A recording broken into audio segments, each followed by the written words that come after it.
Hello guys, Radhe Radhe. आप लोग सब कैसे हैं? तो मैं अभी उज्जैन गई थी और मैंने वहाँ का ब्लॉग अभी तक डाला नहीं था।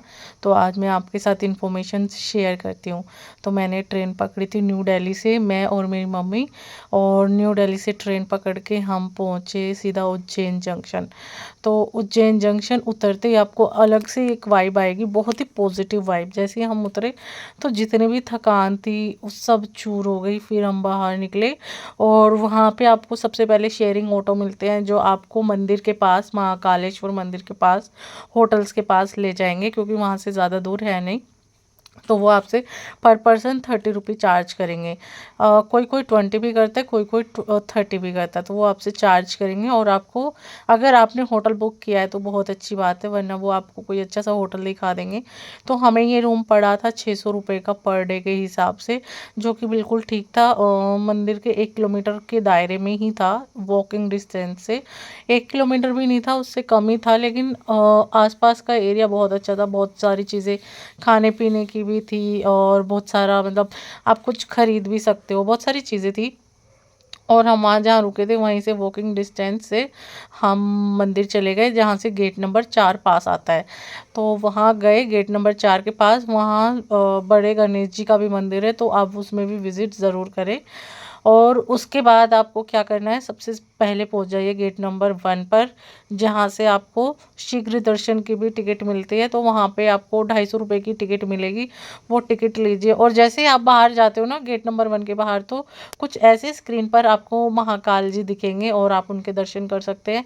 और उसके आसपास सब जगह प्रसाद और जो भी आपको खरीदना वो बाहर मिलता है, वहाँ से खरीद के फिर आप अंदर जाइए, क्योंकि आपका फ़ोन यहीं तक रहेगा और फिर जमा हो जाएगा। हालांकि मैं तो पहली बार गई थी, तो मैंने तो बिल्कुल शरीफ बच्चों की तरह फ़ोन जमा करा दिया था। और उसके बाद हम फ़ोन जमा करा के अंदर दर्शन करके आए, क्योंकि वहाँ पे फ़ोन अलाउड नहीं था। लेकिन कुछ लोगों को मैंने देखा था चोरी चुपके से फ़ोन अंदर ले जाते हुए, और हमें नहीं पता था कैसे ले जा सकते हैं। और फिर शीघ्र वाली लाइन में लग के हमारे बहुत जल्दी दर्शन हुए। तो सबसे पहले आपने जब महाकाल के दर्शन कर लिए तो आप फिर एक शेयरिंग ऑटो करिए, जो आपको शेयरिंग या कोई भी कैब करिए जो आपको पूरे उज्जैन के दर्शन करा सकता है। तो हमें लगी थी बहुत ज़ोर की भूख। तो ये था उज्जैन का फेमस खाना जो हमने सबसे पहले वहाँ खाया, बाटी चूरमा। और इसको सब मिक्स करके खा रहे थे और सीरियसली बहुत अच्छा लगा। थोड़ा तीखा ज़रूर था, बट खाने में बहुत अच्छा था। उसके बाद हम वहाँ गए, उस आश्रम में गए जहाँ पे बलराम ने और श्री कृष्ण ने, सुदामा ने अपनी स्टडी पूरी करी है। फिर उस मंदिर में घूमने के बाद उनकी हमने पूरा विद्यालय उनका देखा, जो अलग अलग उसमें शास्त्र बने हुए थे कि कैसे उन्होंने अपनी विद्या ग्रहण की है। तो ये यहाँ पे जितनी भी चित्रकारी थी उसमें सब कुछ दिखाया गया था, उनके अकॉर्डिंग, हर एक वेद के अकॉर्डिंग दिखाया गया था। तो आप जब भी यहाँ जाओ तो आप यहाँ पे ये ज़रूर देखने जाइएगा। और यहाँ पे एक कुंड भी था जिसमें मछलियाँ तैर रही थी, और एक बहुत ही पुराना शिव मंदिर था जहाँ पर सिर्फ सुबह दर्शन हो सकते हैं। अगर आपको इस शिव मंदिर के दर्शन करने हैं तो आपको सिर्फ सुबह ही यहाँ पे दर्शन होंगे, तो आप सुबह सुबह जाकर दर्शन कर सकते हैं।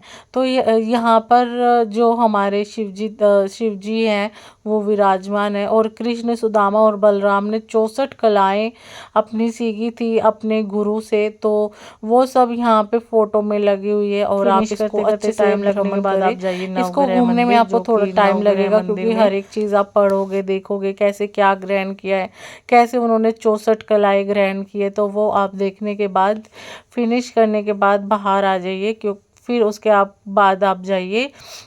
मेरे मंदिर में बहुत सारे 9 ग्रहों की पूजा होती है, और साइड में वहाँ पे मंगल जी का है, जिस पे मंगल भारी होता है, राहु भारी है। तो वहाँ यहाँ जाकर आप पूजा करवा सकते हैं। यहाँ पे भी शिव जी है और अच्छे से वो पूजा करते हैं आपकी।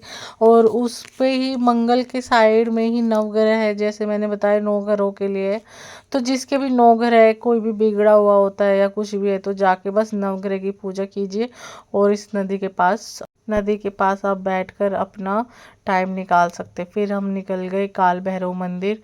तो यहाँ पर हम गए, थोड़ी सी भीड़ थी काल भैरव मंदिर में।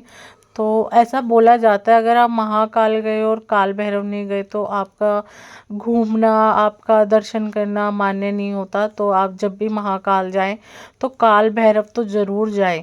तो हम पहुँचे काल भैरव। काल भैरव पे बहुत भीड़ थी, तो हमें दर्शन होने में कम से कम आधा घंटा लग गया था। और उस दिन ड्राई डे था, तो हम भगवान जी के लिए दारू भी नहीं ले जा पाए, क्योंकि ऐसा बोलते हैं कि काल भैरव जी दारू काल भैरव पे दारू चढ़ानी चाहिए तो आपके सारे काम बन जाते। तो उस दिन तो ड्राई डे था, हम नहीं ले जा पाए। और हम ऐसे ही इतने अच्छे साक्षात दर्शन करके वापस आ गए।